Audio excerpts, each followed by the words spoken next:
Science അക്കാദമിയുടെ online ക്ലാസ്സിലേക്ക് എല്ലാവർക്കും സ്വാഗതം. ഇന്ന് നമ്മൾ 10th CBSEയിലെ ക്വാഡ്രാറ്റിക് ഇക്വേഷൻസ് എന്ന ചാപ്റ്ററിൻ്റെ കണ്ടിന്യൂവേഷനാണ് എടുക്കാനായിട്ട് പോകുന്നത്. അപ്പോൾ കഴിഞ്ഞ ക്ലാസ്സിൽ നമ്മൾ ക്വാഡ്രാറ്റിക് ഇക്വേഷൻസ് സോൾവ് ചെയ്യാനുള്ള തേർഡ് മെത്തേഡാണ് ഡിസ്കസ് ചെയ്തത്. അതായത് ക്വാഡ്രാറ്റിക് ഫോർമുല വെച്ചിട്ട് ഒരു ക്വാഡ്രാറ്റിക് ഇക്വേഷൻ എങ്ങനെ സോൾവ് ചെയ്യാന്നുള്ള കാര്യമാണ് നിങ്ങൾ കണ്ടത് അല്ലേ. അപ്പോൾ അതിൽ ഞാൻ ജസ്റ്റ് ഒരു എക്സാമ്പിളാണ് നിങ്ങൾക്ക് കാണിച്ചിരുന്നത്. ജസ്റ്റ് ഒരു ഇക്വേഷൻ കിട്ടിക്കഴിഞ്ഞാൽ എങ്ങനെയാണ് ക്വാഡ്രാറ്റിക് ഫോർമുല വെച്ചിട്ട് അത് സോൾവ് ചെയ്യാന്നുള്ള കാര്യമായിരുന്നു നമ്മൾ കഴിഞ്ഞ ക്ലാസ്സിൽ ചെയ്തത്. ഇന്നത്തെ ക്ലാസ്സിൽ നമ്മൾ ആ ക്വാഡ്രാറ്റിക് ഫോർമുലയുടെ കുറച്ചും കൂടി ഡീറ്റെയിൽ ആയിട്ടുള്ള കുറച്ച് ക്വസ്റ്റ്യൻസ് ആണ് ചെയ്യാൻ പോകുന്നത്. അതുപോലെ തന്നെ മോഡലിലുള്ള കുറച്ച് ക്വസ്റ്റ്യൻസ് ആണ്, അതായത് എക്സസൈസ് 4.4 വരുന്ന ക്വസ്റ്റ്യൻസ് ആണ് നമ്മൾ ഇന്ന് ഡിസ്കസ് ചെയ്യാനായിട്ട് പോകുന്നത് കേട്ടോ. എക്സസൈസ് 4.4. അപ്പോൾ നോക്കുക, അതിലെ ഫസ്റ്റ് ക്വസ്റ്റ്യൻ ആണ് find the nature of the roots of the following quadratic equations if the real root exist find them. അപ്പോൾ ക്വസ്റ്റ്യൻ ചോദിച്ചിരിക്കുന്നത് ഇങ്ങനെയാണ്, നമുക്കൊരു കുറച്ച് ക്വാഡ്രാറ്റിക് ഇക്വേഷൻസ് തന്നിട്ടുണ്ട് ക്വസ്റ്റ്യനിൽ. ആ ക്വാഡ്രാറ്റിക് ഇക്വേഷൻസിൻ്റെ റൂട്ട്സിൻ്റെ നേച്ചർ നമ്മളോട് പറയാനാണ് പറഞ്ഞിരിക്കുന്നത്. ഇനി അതിൻ്റെ നേച്ചർ നോക്കിയിട്ട് ചിലതിന് റിയൽ റൂട്ട്സ് ഉണ്ടായിരിക്കും. ആ റിയൽ റൂട്ട് ഉണ്ടെങ്കിൽ ആ റൂട്ട്സ് നമ്മളോട് കണ്ടുപിടിക്കാൻ പറഞ്ഞിട്ടുണ്ട്. ഇനി റിയൽ റൂട്ട്സ് ഇല്ല എന്നുണ്ടെങ്കിൽ അതവിടെ എഴുതാനാണ് അവർ ഉദ്ദേശിച്ചിരിക്കുന്നത്. ക്വസ്റ്റ്യൻ മനസ്സിലായല്ലോ നിങ്ങൾക്ക്? ക്വാഡ്രാറ്റിക് ഇക്വേഷൻ നമുക്ക് ഗിവൺ ആണ്. ആ ക്വാഡ്രാറ്റിക് ഇക്വേഷൻസിൻ്റെ റൂട്ട്സിൻ്റെ നേച്ചർ എഴുതാം. ആ നേച്ചർ നോക്കിയിട്ട് റൂട്ട്സ് അതിന് എക്സിസ്റ്റ് ആണെങ്കിൽ ആ റൂട്ട്സ് കണ്ടുപിടിക്കാനാണ് നമ്മുടെ ക്വസ്റ്റ്യൻ. അപ്പോൾ ഞാൻ കഴിഞ്ഞ ക്ലാസ്സിൽ നിങ്ങളോട് പറഞ്ഞിട്ടുണ്ടായിരുന്നു, നമ്മൾ ഈ ക്വാഡ്രാറ്റിക് ഫോർമുല യൂസ് ചെയ്തിട്ട് നമുക്കൊരു ക്വാഡ്രാറ്റിക് ഇക്വേഷൻ കിട്ടുമ്പോൾ തന്നെ നമുക്ക് പറയാനായിട്ട് സാധിക്കും ആ ക്വാഡ്രാറ്റിക് ഇക്വേഷൻ്റെ റൂട്ട്സിൻ്റെ നേച്ചർ എന്താണ്. കംപ്ലീറ്റിംഗ് ദ സ്ക്വയർ മെത്തേഡും നമ്മുടെ ഫാക്ടറൈസേഷൻ മെത്തേഡും യൂസ് ചെയ്തിട്ട് നമുക്ക് എന്ത് കണ്ടുപിടിക്കാൻ പറ്റില്ല? ഒരു ക്വാഡ്രാറ്റിക് ഇക്വേഷൻ്റെ റൂട്ട്സിൻ്റെ നേച്ചർ കാണാനായിട്ട് നമുക്ക് സാധിക്കില്ല. അതിൻ്റെ റൂട്ട്സ് കണ്ടുപിടിക്കാൻ പറ്റും, ചിലപ്പോൾ അതിന് ഉണ്ടാവാണ്ടിരിക്കാം. മനസ്സിലായോ? പക്ഷേ ഈ ക്വാഡ്രാറ്റിക് ഫോർമുലയുടെ ഒരു യൂസ് എന്ന് പറയുന്നത് എന്താണ്? നമുക്കൊരു ക്വാഡ്രാറ്റിക് ഇക്വേഷൻ കിട്ടിക്കഴിഞ്ഞാൽ നമുക്ക് എന്ത് കണ്ടുപിടിക്കാൻ പറ്റും? അതിൻ്റെ റൂട്ട്സ് കണ്ടുപിടിക്കാനായിട്ട് പറ്റും ചെയ്യും. പിന്നെ അത് മാത്രമല്ല, മുന്നേ കൂട്ടി നമുക്കറിയാം ആ റൂട്ട്സ് റിയൽ റൂട്ട്സ് ആണോ, അതുപോലെ റിയൽ ആൻഡ് ഈക്വൽ ആണോ, അല്ലെങ്കിൽ റിയൽ റൂട്ട്സ് അല്ലേ അതിനുള്ളത് എന്നുള്ള കാര്യങ്ങളൊക്കെ കണ്ടുപിടിക്കാനായിട്ട് നമുക്ക് സാധിക്കും. അതാണ് ഈ ക്വാഡ്രാറ്റിക് ഫോർമുലയുടെ വളരെ ഇമ്പോർട്ടൻ്റ് ആയിട്ടുള്ള ഒരു യൂസ് എന്ന് പറഞ്ഞാൽ റൂട്ട്സിൻ്റെ നേച്ചർ ഫൈൻഡ് ചെയ്യാനായിട്ട് നമുക്ക് സാധിക്കും. അതിന് യൂസ് ചെയ്യുന്ന ഒരാളാണ് നമ്മൾ കഴിഞ്ഞ ക്ലാസ്സിൽ പറഞ്ഞതാണ് ഡിസ്ക്രിമിനൻറ്റ്. ഞാൻ ഒന്നും കൂടി പറയാണ്, ഈ റൂട്ട്സിൻ്റെ നേച്ചർ കണ്ടുപിടിക്കാൻ സഹായിക്കുന്ന ആ ടേമിനെ പറയുന്ന പേരാണ് എന്ത്? ഡിസ്ക്രിമിനൻറ്റ്. ആ ഡിസ്ക്രിമിനൻറ്റിനെ നമ്മൾ ഡി എന്നാണ് ഡിനോട്ട് ചെയ്തിരുന്നത്. ഡി കാണാൻ ഒരു ഫോർമുല ഉണ്ടായിരുന്നു, B² - 4AC എന്നാണ് ഡിസ്ക്രിമിനൻറ്റ് കാണാനുള്ള ഫോർമുല. ആ B² - 4AC അല്ലെങ്കിൽ ഡിയുടെ വാല്യൂ >0 ആയിക്കഴിഞ്ഞാൽ റിയൽ ആൻഡ് ഡിസ്റ്റിങ്ക്റ്റ് റൂട്ട്സ് ആയിരിക്കും അതിനുണ്ടാവുക.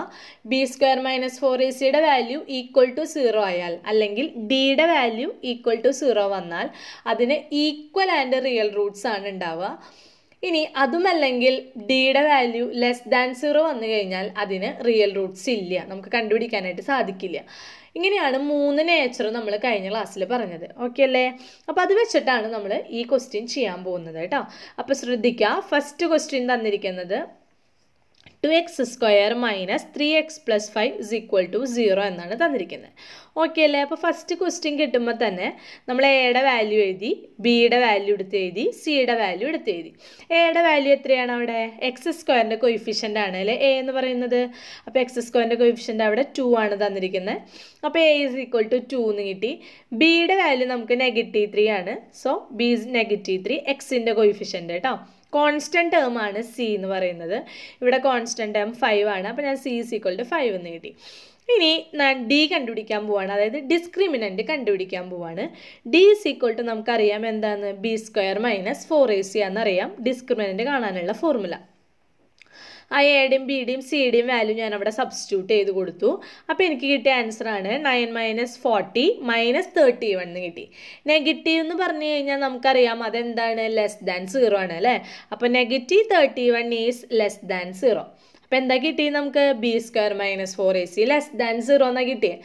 അല്ലെങ്കിൽ ഡി എന്ന് പറയുന്നത് ലെസ് ദാൻ 0 ആണ്. Therefore the equation has no real roots. Real root ഇല്ല ഈ ഇക്വേഷന്. അപ്പോൾ നമുക്ക് കണ്ടുപിടിക്കാനായിട്ട് സാധിക്കുമോ? ഇല്ല.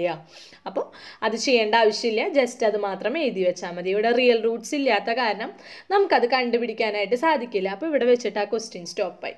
ഓക്കെ അല്ലേ? ഇനി അടുത്തൊരു ക്വസ്റ്റ്യൻ നോക്കൂ. 3x² minus 4√3x plus 4 is equal to 0. അപ്പോൾ ഇവിടെ എ എന്ന് പറയുന്നത് എത്രയാണ്? x² കോയിഫിഷ്യൻ്റ് 3 ആണ് അല്ലേ? ബി എന്ന് പറയുന്നത് എത്രയാണ്? എക്സിൻ്റെ കോയിഫിഷ്യൻ്റ് ആണ് -4√3. സി എന്ന് പറയുന്നത് എത്രയാണ്? 4 എന്ന് കിട്ടി. ഓക്കെ അല്ലേ? ഇനി ഞാൻ ഡി കണ്ടുപിടിക്കാൻ പോവാണ്. ഡി കാണാനുള്ള ഇക്വേഷൻ എന്താണ് നിങ്ങൾക്കറിയാം. ഇപ്പോൾ b² മൈനസ് 4ac ആണ്. ഞാൻ ഈ തന്നിരിക്കുന്ന വാല്യൂസൊക്കെ ആ b² മൈനസ് 4ac സബ്സ്റ്റിറ്റ്യൂട്ട് ചെയ്തു. അപ്പോൾ എനിക്ക് കിട്ടിയ ആൻസറാണ് 16 × 3 - 48 0 എന്ന് കിട്ടി അല്ലേ? അതായത് ഡിയുടെ ആൻസർ എനിക്ക് എന്താ കിട്ടിയത്? 0 എന്ന് കിട്ടി. അപ്പോൾ b² മൈനസ് 4ac 0 എന്ന് കിട്ടിക്കഴിഞ്ഞാൽ അതിൻ്റെ അർത്ഥം എന്താണ്? Equation has 2 equal real roots. ഇക്വേഷന് 2 ഈക്വൽ ആയിട്ടുള്ള റിയൽ റൂട്ട്സ് ഉണ്ടെന്നാണ് അതിൻ്റെ മീനിങ്. അപ്പോൾ എന്ത് കണ്ടുപിടിക്കണം? റിയൽ റൂട്ട്സ് കണ്ടുപിടിക്കണം കേട്ടോ. ഞാൻ കണ്ടുപിടിക്കാൻ പോവാണ്. അതിനായിട്ട് ഞാൻ ആ ക്വാഡ്രാറ്റിക് ഫോർമുല അവിടെ എഴുതിയിട്ടുണ്ട്. കഴിഞ്ഞ ക്ലാസ്സിൽ നമ്മൾ ഓൾറെഡി പറഞ്ഞതാണ്. x is equal to -b + or - √b² minus 4ac whole divided by 2a. അതാണ് നമ്മുടെ ക്വാഡ്രാറ്റിക് ഫോർമുല എന്ന് പറയുന്നത്. ഓക്കെ അല്ലേ? ഞാൻ ആ ബിയുടെ പ്ലേസിൽ വാല്യൂ സബ്സ്റ്റിറ്റ്യൂട്ട് ചെയ്തു. അപ്പോൾ -4√3 പ്ലസ് ഓർ മൈനസ് ആ b² മൈനസ് 4ac എത്രയാണ് നമുക്ക് കിട്ടിയത്? 0. അപ്പോൾ അതവിടെ കൊടുത്തു. √0 എന്ന് പറഞ്ഞാൽ എന്താവും? 0 ആയി പോയി കേട്ടോ. ബാക്കി അടിയിൽ ഡിനോമിനേറ്റർ വരെ 2a എന്നാണ് അവിടെ കിടക്കുന്നത്. a എത്രയാണ് നമ്മുടെ? 3 ആണ് അല്ലേ? അപ്പോൾ 2 × 3 6 എന്ന് വന്നു. ഓക്കെ അല്ലേ? അപ്പോൾ എനിക്കിപ്പോൾ കിട്ടിയിരിക്കണത് 4√3/6. ആ 4ഉം 6ഉം 2ൽ ഞാൻ ക്യാൻസൽ ചെയ്തു.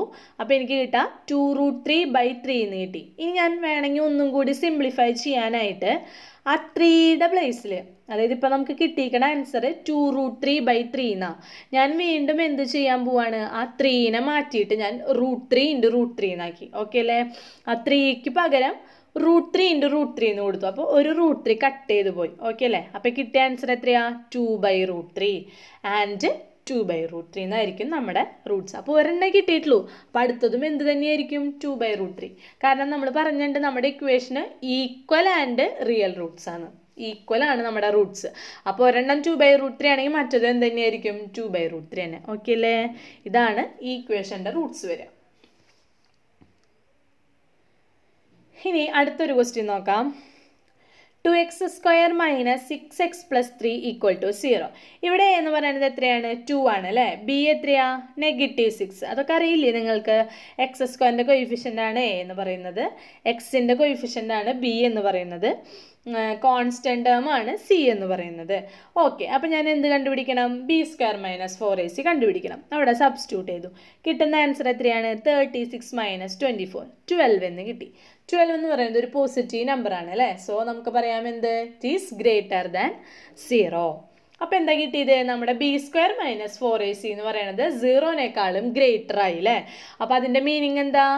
d ഗ്രേറ്റർ ദാൻ 0 വന്ന the equation has 2 distinct real root. Distinct real root എന്ന് പറഞ്ഞാൽ എന്താ അതിൻ്റെ അർത്ഥം? ഡിഫറെൻ്റ് ആയിട്ടുള്ള 2 റിയൽ റൂട്ട്സ് ആയിരിക്കും ഈ ഇക്വേഷൻ്റെ റൂട്ട്സ് എന്ന് പറയുന്നത്. =0 വന്നാൽ ഈക്വൽ ആൻഡ് റിയൽ റൂട്ട്സ് ആണ്. നേരത്തെ ചെയ്ത എക്സാമ്പിളിൽ 2 റൂട്ടും സെയിം ആയിരുന്നു. ഇവിടെ അങ്ങനെയല്ല, 2 റൂട്ടും ഡിഫറെൻ്റ് ആയിരിക്കും. പക്ഷെ റൂട്ട് ഉണ്ട്. ഓക്കെ അല്ലേ? b² minus 4ac answer greater than 0 ആയ കാരണം റിയൽ റൂട്ട്സ് ഉണ്ട്. അപ്പോൾ ഞാനത് കണ്ടുപിടിക്കാൻ പോവാണ്. എഗെയിൻ ഞാൻ ആ ക്വാഡ്രാറ്റിക് ഫോർമുല എഴുതിയിട്ടുണ്ട് അവിടെ. നമ്മുടെ കയ്യിലുള്ള വാല്യൂസൊക്കെ അവിടെ സബ്സ്റ്റിറ്റ്യൂട്ട് ചെയ്തു. ബിയുടെ പ്ലേസിൽ വാല്യൂ സബ്സ്റ്റിറ്റ്യൂട്ട് ചെയ്തു. b² മൈനസ് 4ac നമ്മൾ ഓൾറെഡി കണ്ടുവച്ചിട്ടുണ്ട് 12 എന്ന്, അതവിടെ കൊടുത്തു. ഇനി ഞാൻ ആ √12നെ മാറ്റിയിട്ട്, √12 എന്ന് പറഞ്ഞാൽ 2√3 ആണ് കേട്ടോ. രണ്ടാമത്തെ സ്റ്റെപ്പിൽ എഴുതിയിരിക്കുന്നത് അതാണ്. √12നെ ഞാൻ പ്രൈം ഫാക്ടറൈസേഷൻ ചെയ്തിട്ട് 2√3 എന്ന് എഴുതി. ഓക്കെ അല്ലേ? √12ന് പകരം 2√3 എന്ന് എഴുതിയിരിക്കണതാണ് കേട്ടോ. അപ്പോൾ നോക്കിയേ, 6 ± 2√3/4 എന്നാണ് ഇപ്പം എൻ്റെ കയ്യിൽ. ന്യൂമറേറ്ററിൽ ഒരു 2 കോമൺ ഉണ്ടല്ലോ, ഞാൻ ആ 2നെ ഔട്ട് സൈഡ് എടുത്തു. അപ്പോൾ 2 ബ്രാക്കറ്റിൽ വരാം 3 ± √3/4. 2 4ൽ കട്ട് ചെയ്ത് പോയി കഴിഞ്ഞാൽ 3 ± √3 ഹോൾ ഡിവൈഡഡ് ബൈ 2 എന്ന് കിട്ടി. ഓക്കെ അല്ലേ? നടുവിൽ കിടക്കുന്നത് എന്താ? +or- എന്നാ. അപ്പം ഞാൻ 2 റൂട്ട് എങ്ങനെയായിരിക്കും എഴുതുക? ആദ്യം പ്ലസ് എടുത്ത് എഴുതണം, പിന്നെ മൈനസ് എടുത്ത് എഴുതണം. അപ്പം എങ്ങനെയാണ് വരിക? 3 + √3/2 അതുപോലെ തന്നെ 3 - √3/2 2 റൂട്ട്സ് കിട്ടിയില്ലേ? പിന്നെ നിങ്ങൾ വേണമെങ്കിൽ ആ √3യുടെ വാല്യൂ ഒന്നും അവിടെ കൊടുക്കണം എന്നില്ല കേട്ടോ. വാല്യൂ 1.732 ആണ് നമ്മുടെ √3യുടെ വാല്യൂ. അത് 3 മൈനസ് ചെയ്ത് /2 ചെയ്യാനൊന്നും നിൽക്കണ്ട, ജസ്റ്റ് ഇങ്ങനെ എഴുതി വെച്ചാൽ മതി കേട്ടോ. ഇങ്ങനെയാണ് റൂട്ട്സ് കണ്ടുപിടിക്കുക. അപ്പോൾ 3 ടൈപ്പ് നമ്മളിതിൽ ചെയ്തു ഓൾറെഡി. ഒരെണ്ണം <0 വന്നപ്പോൾ b² - 4ac വാല്യൂ <0 വന്നപ്പോൾ റൂട്ട്സ് ഇല്ല, റിയൽ റൂട്ട്സ് ഇല്ല, അപ്പോൾ കണ്ടുപിടിക്കേണ്ട ആവശ്യമില്ല. ഓക്കെ അല്ലേ? ഇനി =0 വന്നപ്പോൾ നമുക്ക് മനസ്സിലായി അതിന് ഈക്വൽ ആൻഡ് റിയൽ റൂട്ട്സ് ആണ്, അപ്പോൾ അത് കണ്ടുപിടിച്ചു. അതുപോലെ തന്നെ >0 വന്നപ്പോൾ നമുക്ക് എന്ത് മനസ്സിലായി? അതിന് ഡിസ്റ്റിങ്ക്റ്റ് ആയിട്ടുള്ള 2 റിയൽ റൂട്ട്സ് ഉണ്ട്, അപ്പോൾ അതും കണ്ടുപിടിച്ചു. ഓക്കെ അല്ലേ? ഇങ്ങനെയാണ് ഫസ്റ്റ് ക്വസ്റ്റ്യൻ എടുക്കുന്നത് നമ്മുടെ 4.4 എക്സസൈസിൽ കേട്ടോ. ഇനി അടുത്തൊരു ക്വസ്റ്റ്യൻ ആണ്, find the value of k. ഇത് ഇമ്പോർട്ടൻ്റ് ആണ് കേട്ടോ. ഇങ്ങനത്തെ ടൈപ്പ് ക്വസ്റ്റ്യൻസ്, k കണ്ടുപിടിക്കാനുള്ള ക്വസ്റ്റ്യൻസ് നിങ്ങൾക്ക് സ്ഥിരമായിട്ട് ചോദിക്കാറുണ്ട് കേട്ടോ. Find the value of k for the following quadratic equation has 2 equal real roots. എന്താ question? Find the value of k for the following quadratic equation has 2 equal real roots. അപ്പോൾ നമുക്ക് കണ്ടുപിടിക്കേണ്ടത് കെയുടെ വാല്യൂ ആണ്. അവർ ക്വസ്റ്റ്യനിൽ ഓൾറെഡി പറഞ്ഞിട്ടുണ്ട്, തന്നിരിക്കുന്ന ഇക്വേഷൻസിന് equal real Roots ആണ്. ഉറപ്പല്ലേ? ഈക്വൽ റിയൽ റൂട്ട്സ് ആവണമെങ്കിൽ b² - 4ac ആൻസർ എന്തായിരിക്കണം? 0 ആയിരിക്കണം. അത് നമുക്ക് ഉറപ്പുള്ള കാര്യമാണ് അല്ലേ, നമ്മൾ പഠിച്ചു വെച്ചിരിക്കുന്ന കാര്യമാണ്. ഒരു ഇക്വേഷന് ഈക്വൽ റിയൽ റൂട്ട്സ് ആണെങ്കിൽ അതിൻ്റെ b² - 4ac എന്ന് പറയുന്നത് എന്തായിരിക്കും? =0 ആയിരിക്കും. അപ്പോൾ b² - 4ac കണ്ടുപിടിച്ചിട്ട് അതിനെ എന്തിനോട് ഇക്വേറ്റ് ചെയ്താൽ മതി? 0നോട് ഇക്വേറ്റ് ചെയ്താൽ മതി. എന്ത് കണ്ടുപിടിക്കാനായിട്ട്? ഈ കെയുടെ വാല്യൂ കണ്ടുപിടിക്കാനായിട്ട്. അപ്പോൾ ഫസ്റ്റ് ക്വസ്റ്റ്യൻ നമുക്ക് തന്നിരിക്കുന്നത് 2x² + kx + 3 = 0 എന്നാണ് നമ്മുടെ ക്വസ്റ്റ്യൻ. ഓക്കെ അല്ലേ? അപ്പോൾ ഞാൻ b² - 4ac കണ്ടുപിടിക്കാൻ പോവാണ് കേട്ടോ. b² - 4ac = 0 എന്ന് കൊടുത്തു. ഇവിടെ a എന്ന് പറയുന്നത് 2 ആണ്, b എന്ന് പറയുന്നത് എക്സിൻ്റെ കൊയിഫിഷ്യൻ്റാണ്. ഇവിടെ എക്സിൻ്റെ കൊയിഫിഷ്യൻ്റ് എന്ന് പറഞ്ഞു കഴിഞ്ഞാൽ k ആണ് കേട്ടോ. c എന്ന് പറയുന്നത് 3 എടുത്തു. ഞാൻ b² - 4ac കണ്ടുപിടിക്കാൻ പോവാണ്. That is k² - 4 × 2 × 3 = 0. അപ്പോൾ k² - 24 = 0. k² = 24. k = എന്ത് കിട്ടും? അപ്പുറത്തുള്ള നമ്പറിൻ്റെ റൂട്ട് എടുക്കണം. +or- ഇടാൻ മറക്കരുത് കേട്ടോ, അത് എപ്പോഴും തെറ്റിക്കണ കാര്യമാണ്. k² = 24 കിട്ടിക്കഴിഞ്ഞാൽ k = എന്താ വരിക? +or- √24. ദാറ്റ് ഈസ് +or- 2√6 എന്ന് കിട്ടും. √24ന് പകരം നമ്മൾ 2√6 എഴുതി നമ്മുടെ പ്രൈം ഫാക്ടറൈസേഷൻ ചെയ്തിട്ട്. ഓക്കെ അല്ലേ? ഇനി നിങ്ങൾക്ക് അത് കിട്ടണില്ല എന്ന് വിചാരിക്കും എക്സാമിന് ചെയ്യാനായിട്ട്, അപ്പോൾ അവിടെ വെച്ച് നിർത്തിക്കോട്ടെ √24 വെച്ചിട്ട്. വളരെ എളുപ്പമുള്ളതാണ്, നമ്മൾ ബോർഡിലൊക്കെ ചെയ്യുന്ന സമയത്ത് അത് കാണിച്ചു തരാം നിങ്ങൾക്ക്. അപ്പോൾ √24ന് നമുക്ക് 2√6 എന്ന് എഴുതാം, നമ്മുടെ പ്രൈം ഫാക്ടറൈസേഷൻ യൂസ് ചെയ്തിട്ട് റൂട്ട് കണ്ടുപിടിച്ചിട്ട് കേട്ടോ. അപ്പോൾ കെയുടെ വാല്യൂ എത്രയാണ്? ഒന്നില്ലെങ്കിൽ 2√6 അല്ലെങ്കിൽ -2√6. ഓക്കെ അല്ലേ? അടുത്തൊരു ക്വസ്റ്റ്യൻ നോക്കാം.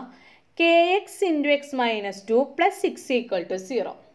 അപ്പോൾ കെയുടെ വാല്യൂ തന്നെയാണ് കാണേണ്ടത്, പക്ഷെ നമ്മുടെ സ്റ്റാൻഡേർഡ് ഫോമിലല്ല ഇക്വേഷൻ എടുക്കണേ. അപ്പോൾ ഞാൻ എന്താണ് ഫസ്റ്റ് ചെയ്യേണ്ടത്? ആ kxനെ ഞാൻ ബ്രാക്കറ്റ് ഓപ്പൺ ചെയ്തു. അപ്പോൾ എനിക്ക് കിട്ടുക എങ്ങനെയാണ്? kx × x kx² എന്നായി, kx × 2 എന്ന് പറഞ്ഞാൽ 2kx എന്നായി, +6 = 0. ഇപ്പോൾ നമ്മുടെ സ്റ്റാൻഡേർഡ് ഫോമിലായില്ലേ? x² കൊയിഫിഷ്യൻ്റ് അവിടെ k ആണ്, എക്സിൻ്റെ കൊയിഫിഷ്യൻ്റ് എന്ന് പറഞ്ഞാൽ 2k ആണ്. ഓക്കെ അല്ലേ? ഇനി ഞാൻ b² - 4ac = 0 എന്ന് ഇക്വേറ്റ് ചെയ്യാൻ പോവാണ് കേട്ടോ.